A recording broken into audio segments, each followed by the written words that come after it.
na ang baka. Tumigil po ang team Babin dito, garage. Ito na po ang mga ka-team. Yung mga pintor at saka ang aming mekaniko. Yan, ang aming master. So, kumapag na.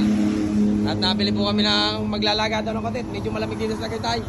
Ay, 920. magkano yan? 920. 920 yan? Oo. Pa. O, 900 mo na ba? Vlogger pala eh. Oo, gawa ng i-vlog kita eh. Gawa ng ano yung hanapin nyo, kagwapo eh. 900. 900 ba yan? Sige, sarapan mo. Pag ilalaga namin, kami babalik dito sa iyo mamaya ha. Dito ba makikita yung mga baka nawawala sa Batangas? Ay, siya, patay tayo diyan. Dinayat na po. Aray, 920 na raw, 900 na wari ay. Ulo. Ah, ulo. Ano kaya? Oh. Ariyaw, baka makikilala nyo pa rin ulong aray. Yan, ang daming bakan dito sa Tagaytay. Nandito kamay. Tatama ko po yung team Babin Garage.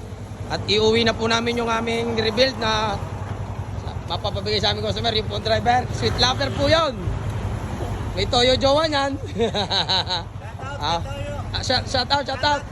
Shout out kay Toyo. Ayan.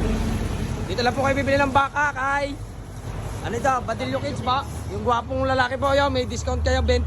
Ang malaking bagay po yan. Maraming salamat po. Anong pangalan ng vlog mo, sir? Babin Garage po. Babin Garage. Baka mapapalaw nyo, sir, ha? Oo. Okay, salamat. Ay,